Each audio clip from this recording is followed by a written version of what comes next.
Please listen carefully. Well, hello, universe, and welcome to the Optimus Daily Update. I'm Christy Jansen. And I'm Summers McKay. We are part of the team behind the Optimus Daily, making solutions the news. We bring you reader-funded solutions news every day in order to change the tenor of news media, social media, and the direction of your day to help us all get focused on solutions. 7 days a week, we publish positive news stories written by award-winning journalists and delivered online to your inbox and through our social channels. And also, we are sharing these solutions in a commute-worthy, walk-worthy, home office-worthy, somebody else's home office-worthy podcast. Today is Wednesday, March 9th, 2022. Hi, Christy. How are you? Good morning, Summers. I'm well. Yeah. We haven't seen each other for a couple days because you were busy moving house. Yes. We have somehow managed to relocate amazingly into a very generous neighbor's home for 3 months, hopefully not longer. And the deconstruction or demolition of my dream home has begun. We have set up cameras to just keep an eye on it. Watching them with sledgehammers tear apart my home is heartbreaking. You have a whole new channel to watch. Yeah. Does Brendan like to watch that? Funny that you ask about Brendan watching the videos. So on the last night before we moved, my husband was going to bring the cats over, and then he couldn't find them. He could only find one. So he tried to get the one unsuccessfully. He took Brennan and I went over to get the cats. I got one, but the other three were nowhere to be found. Oh. I closed off every room so that they would be stuck wherever they were. And we watched the cameras until we saw the cats. Then, once we saw the cats, we discovered they'd gotten into the attic. They had opened a door in my husband's office to get into the attic. At the moment we saw them stuck in the attic, I immediately hopped in my car and zipped over, and my husband and Brennan sat and watched mommy run all in circles and getting them out of the attic. I got two relatively easily, but one of them escaped, and I ran up and down the stairs probably 15 times trying to get him, and they watched the video series that was Cat Wrangler by Summers McKay. So it was not the easiest few days of our lives, but we're lucky and we're grateful. So did you have a fun weekend? I mean, I know it's Wednesday, so the weekend's like old news. Yes, I did. I got a chance to help a good friend of mine who turned 73 celebrate her birthday. It was great to be all together with, all of our friends and families. It felt really nice. And yeah, a fun little tidbit I noticed the other day, there was this little sparrow or something on our balcony, and he flitted away as I came outside with this massive chunk of white fur in its beak. So I was pleased to see that Tucker's shedding. Oh, he's softening his nest. Whether the bird got it off of him directly or just collected it from the ground, I do not know.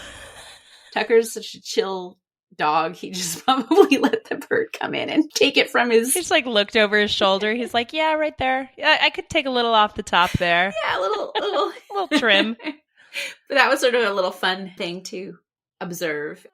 And it just is a reminder that waste is only a definition, that there's always something you can do with those materials. One person's old dog fur is another bird's super posh nest. Exactly.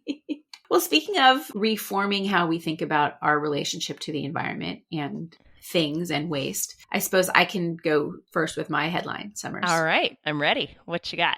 So there was a report that came out 2 weeks ago from the IPCC, the Intergovernmental Panel on Climate Change. That was really pretty frightening because looks like we're not doing what we need to do to change how we use things and our emissions and whatnot to keep our average temperature below 1.5 degrees Celsius rise.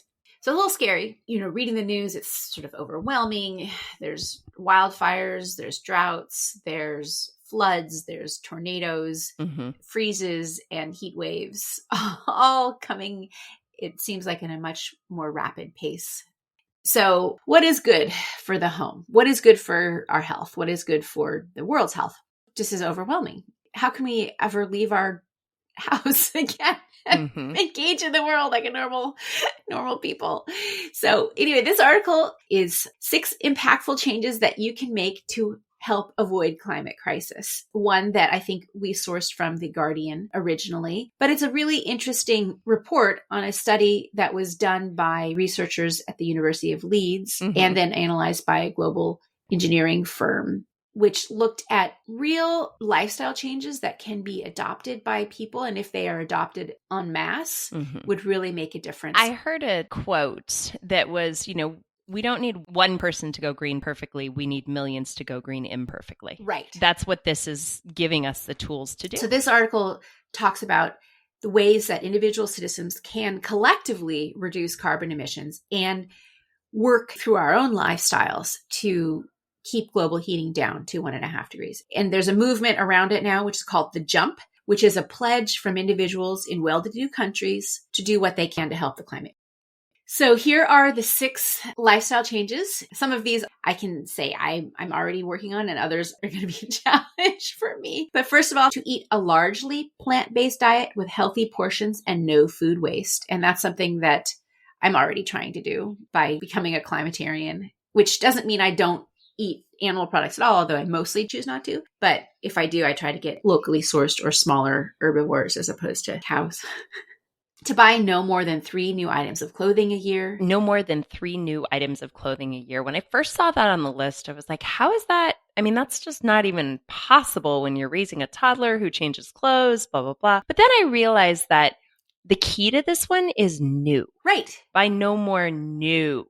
Really, as we see this explosion of thrifting and secondhand, second generation, second life cycle clothing, we know that the fashion industry is a huge, huge contributor to climate crisis. And it just reminded me, because I right now am looking at all of my closet and so many of my clothes that, there may even be damage to some of them that I wasn't even aware. And I know that there's a lot I'm going to release and get rid of, but there's a lot that I can donate or try to encourage friends to come take so that you can refresh your closet, but you don't need new. Then getting into a secondhand cycle with children and people who have children slightly older than mine, I think is the way that you keep this going. Absolutely. And then when you do buy something new, you buy like a really quality item. You don't buy the $10 blouse that you can only wear 3 times before it becomes deformed, after you wash it. Right. You buy something that has durability and good that quality. can last you for 10 years. The third shift is to keep your electrical products for at least 7 years, which means you don't buy a new cell phone every 3 years or every 2 years. Make it last for a long time. That can be really hard when you have these planned obsolescence in certain items. Just trying to extend the life of your electrical products. This one is hard for me. To take no more than 1 short haul flight every 3 years and 1 long haul flight for every 8 years. That's a multi-year lifespan commitment. And if you love to travel like I do, that's going to be a hard one to adopt. You have family in California and you live in Texas now, so you've got to manage that. That's the one thing that I do. Maybe I can try to keep my phone for 7 years instead of updating it. I was going to say offset your other choices. And, for people who have families, flying with families is really hard. So considering road trips and efficient ways of getting places instead of flying is certainly something to think about. Perhaps we'll see a reinvention of the road trip with a green vehicle. Yeah. And if you live in a region like Europe where there's train travel, perhaps you opt to use a train instead of the flight. And I think there's even airlines which are branching off into using train instead of short haul flights. Speaking of travel, if you have a personal car, try to use it less.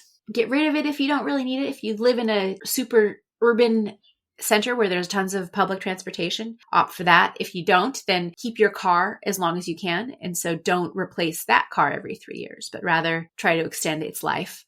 And like for me, now I have an electric car, which is at this point almost 6 years old. So I'm looking at maybe instead of replacing the whole car because it's in great condition, it actually has pretty low miles, I will replace the battery if I need to, and then try to get that battery recycled. The final shift, which is to try to make at least one life shift to nudge the whole system. Like moving to a green energy. So going for an organization like Arcadia, which I used to buy my power from, or insulating your home, updating your water heater. I love this story because it is about tactics. And the motto behind this movement is simple. It's sort of less stuff and more joy. The campaign began last Saturday and its support is growing, and you can do your part by making these small shifts and take the jump. I like it. I like jumping. What about you? I want to talk about trees because I love trees and trees make everything better. It turns out city trees may trap more CO2 than we thought. It is clearly common knowledge at this point that trees benefit cities and the people that call them home. We've talked about the importance of green space in urban areas. They regulate temperature, improve mental health, reduce loneliness, clean the air, and actually even reduce crime rates. These tall green friends of ours do this for us. But did you ever think about what we do for them? A recent study from Boston University published in Nature Communications showed that urban trees can, in fact, get a special benefit from living and growing in a city.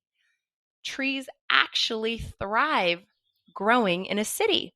In order to understand this, authors of this study set out to understand what is called forest edges, which are groups of trees that are on the edge of forest. Commonly, it was believed that these trees are more or less the same as the trees in the interior, breathing in just as much carbon dioxide and breathing out just as much oxygen. As a result, loner groups of forest edges, such as their sparser city-dwelling cousins, were thought of as insignificant or at times disposable because they exist in smaller quantities. Well, guys, bigger isn't better. What this study actually found out is that trees on forest edges actually grow nearly twice as fast as those in forest interiors. This is likely because the trees on the edge don't have competition with the interior forest and can get more light. That's a quote from Luca Moriali, a PhD candidate working on the study. This is very interesting, right? They're growing faster, they're more productive. That does mean they absorb slightly more carbon dioxide. Not significant levels, but they do absorb more. What really stood out, though, was how much less carbon they released from their soil. The soil around forest edges does release varying amounts of carbon dioxide depending on temperature. The soil around rural forest edges releases more because of general lack of shade heats the soil up. The soil around an urban forest edge releases less because there are more tall buildings to offer cooling shade. So it turns out, guys, urban forests, urban trees are slightly better for the earth and urban environments are slightly better for the trees. I just love this story because we once again reiterate the importance of green space everywhere. Yes, all of the initiatives to plant millions of trees have made a difference in the world. But when we see those initiatives, we want those initiatives to also focus on planting trees in urban spaces. It's not that trees in forests are worth less. It's just that trees in the cities actually are more effective than we may have given them credit for. And if you have trees in your cities, or if you have areas which could benefit from having trees, vote to do those things. It makes a huge difference on so many different levels. Give trees a chance, people. Give trees a chance. And I think this is interesting because we had a comment to one of our articles from Tuesday's feed about how Oregon was planning to make air conditioners available to those who needed them in case there was another heat wave, like portable air conditioners. And one of our readers was really upset with that because that would be more electrical use. Granted, it's a short-term solution. The long-term solution is to plant more trees, is to use less electricity overall, and to build our cities differently so that they can handle hotter temperatures. But in the short term, to keep people alive, you can't punish people who are there. Absolutely. And so coming up with a way to quickly provide temporary cooling, it's a short-term solution, but it's necessary because we need to be both immediate and long-term, you can't just say, sorry, we can't help you when it's 120 degrees outside because you don't have an air conditioner and you can't afford to leave the city. And insufficient green space to keep your home and environment cool. We have lots of other great stories on today's Optimus Daily as well. People are booking Airbnbs in Ukraine to help those in need. That's a creative way of supporting. I actually first saw that and I wondered if it was a hoax. I saw that earlier this past week. The way that it works is people are booking Airbnbs in Ukraine, but they're not actually staying in them. They're just getting cash to individual homeowners. I think this is brilliant. And I know that Airbnb is also waiving all fees. So it's just amazing. I love that story. Cool. All right. Well, and healthier soil means healthier food. Offshore wind farms might reverse climate change effects and help sea life. Green role models and eco-friendly media change. You can bust out of your creative block with these 4 easy exercises. You don't need to travel to have a relaxing vacation.